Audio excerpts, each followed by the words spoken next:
Olá, senhoras e senhores, sejam bem-vindos a essa reunião. Eu me chamo Larissa e atualmente estou na graduação de curso de Química na Faculdade Oswaldo Cruz. Estamos reunidos nesse debate hoje para discutirmos sobre a abertura de 2 novas fábricas em nossa cidade. Agora irei compartilhar a minha tela para apresentar as propostas para os senhores.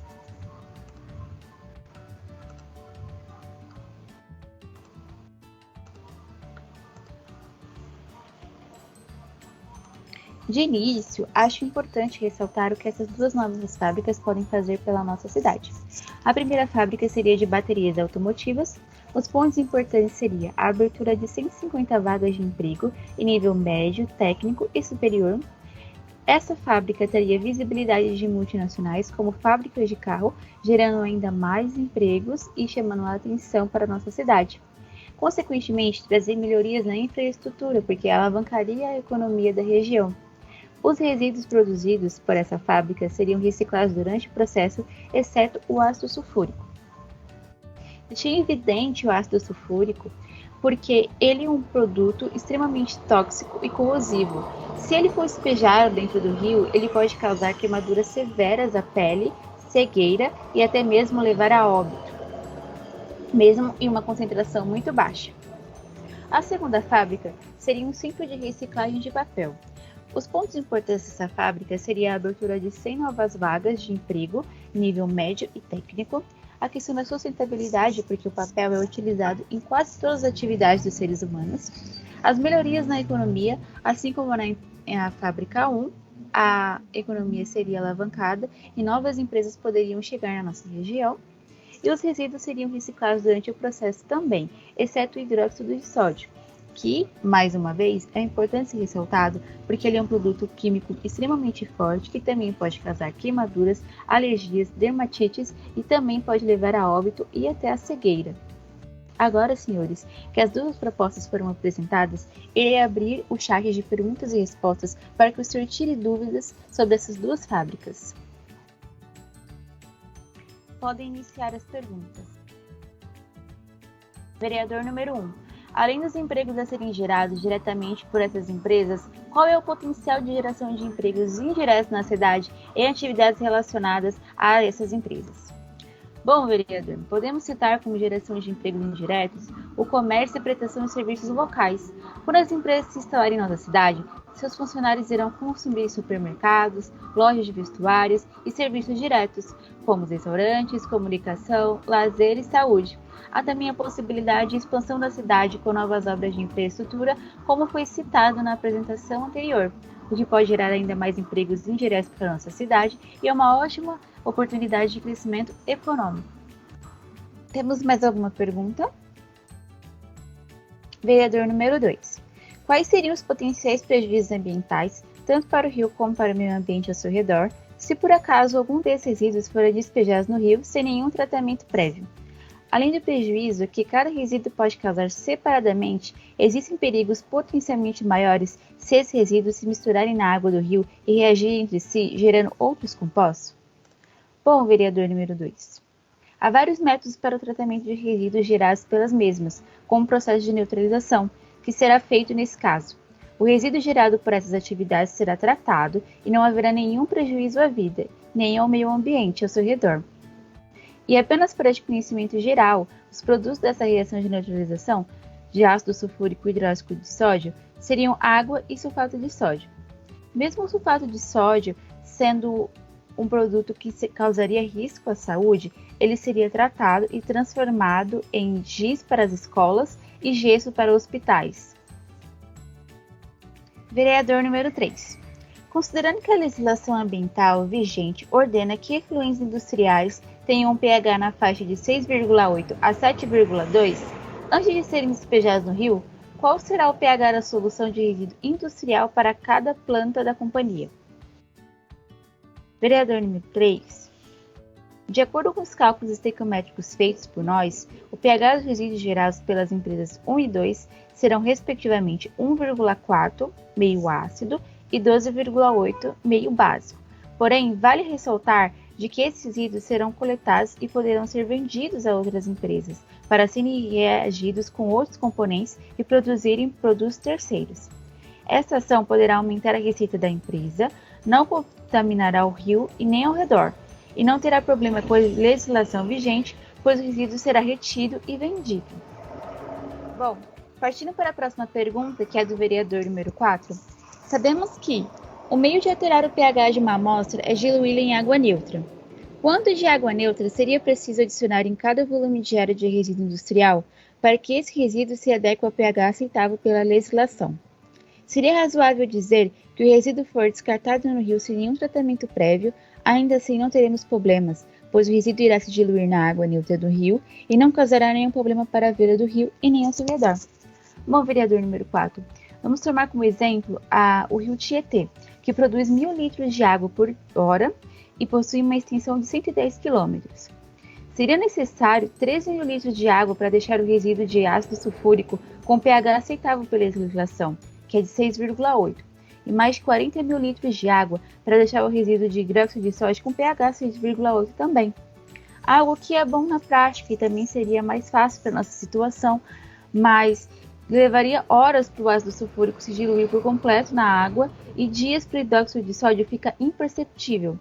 Então, nós vamos optar pelo método de neutralização, porque o hidróxido de sódio sendo uma base e o ácido sulfúrico sendo um ácido, os dois juntos se transformariam numa neutralização e formariam o produto ideal para nós produzirmos o giz de escola e o gesso para os hospitais. Pergunta do vereador número 5. Seria possível neutralizar os resíduos industriais até um pH adequado utilizando reagentes baratos como o ácido clorídrico, o óxido de cálcio ou o hidróxido de sódio? Os produtos formados nessa reação poderiam ser descartados no rio sem nenhum prejuízo ao meio ambiente? Bom, vereador número 5, a resposta para a sua pergunta é sim, é tanto que nós vamos usar o hidróxido de sódio na fábrica número 2 para neutralizar o ácido sulfúrico da fábrica número 1. Só que o destino não será para o rio, porque ele apresenta um pH muito básico e trazendo perigo para a vida no rio e a vegetação. Por esse motivo, seu destino seria para a fábrica de papel, onde seria a matéria-prima essencial na obtenção da fabricação de papel reciclado, visto que auxilia na junção de moléculas de celulose, assim aumentando a durabilidade e resistência do papel reciclado. Já o sulfato de cálcio, que seria a matéria-prima de giz escolar, seria transportado em um percentual desse produto para a fábrica de giz. Além do sulfato de cálcio, é chamado de gesso também. Ele é muito essencial e é usado na construção civil em hospitais, na ala ortopédica. Nesse caso, o outro percentual do produto seria submetido a um processo de hidratação, o que geraria o sulfato de cálcio desidratado, a matéria-prima do giz. Já na obtenção de hidróxido de sódio mais o ácido clorídrico, se pensarmos nas águas doces de um rio, o despejo de sal nele pode ser assustador. Porém, seu pH ainda é neutro e o sal é recomendado na profilaxia e tratamento de várias infecções por parasitas em peixes de água doce. Isso somente quando o sal é usado na concentração e período adequado. Vereador número 6. Seria possível alcançar o pH desejado combinando algum dos resíduos entre si antes de serem liberados no rio? Em caso de resposta positiva, quais desses resíduos poderiam, em princípio, serem combinados entre si para atingir a meta de pH? Em que proporções de resíduos precisariam ser combinados para chegar ao pH desejado? Para a sua pergunta, vereador número 6, a resposta é sim, nós vamos combinar o hidróxido de sódio e o ácido sulfúrico e eles formariam sulfato de sódio e água. A água poderia ser despejada no rio, mas o sulfato de sódio não poderia, porque ele apresenta um pH muito básico e não está dentro dos limites da legislação, além de trazer perigos para a vida nos rios, a vegetação local, pois age como pesticida. Entretanto, corroendo e desidratando as folhas e raízes. Como o rio ao lado das fábricas possui a função de transporte humano e de lazer, não será recomendado o despejo nele. Por esses motivos, seu destino seria para a fábrica de papel, onde seria matéria-prima essencial na obtenção da fabricação de papel reciclado, visto que auxilia na junção das moléculas de celulose, assim aumentando a durabilidade e resistência do papel. Bom, agora é a pergunta do vereador número 7, que é a última pergunta, encerrando o nosso debate. Considerando que o Centro de Controle Ambiental da cidade deverá monitorar a qualidade da água do rio, determinando a ausência ou presença de vestígios dos componentes dos resíduos, quais técnicas e equipamentos precisam ser adquiridos para que o controle de qualidade da água do rio possa ser realizado pela cidade. Vereador número 7. O primeiro passo é realizar a captação da água, ou seja, a retirada de água dos rios. Após a captação, é realizada a aduação, que é o transporte da água, o qual pode ser por dois caminhos. A água é levada in natura para a estação de tratamento de água. Lá é realizado o processo de coração, coagulação, floculação e decantação. Posteriormente, a água passará pelos processos de filtração em tanques compostos por pedras, areia e carvão antracinto. Em seguida, vem os processos de pós-alcalinização, desinfetação e fluoretação.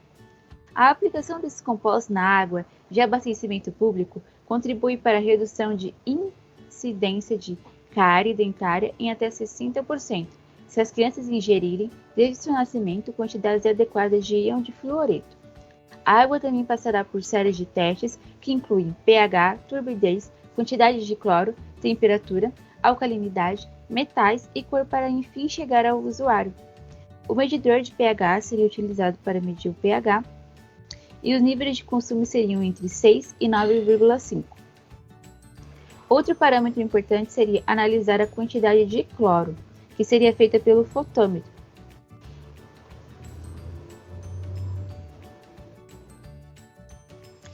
E no caso do cloro, a quantidade aceitável para se manter na água seria de 0,0 gramas por litro.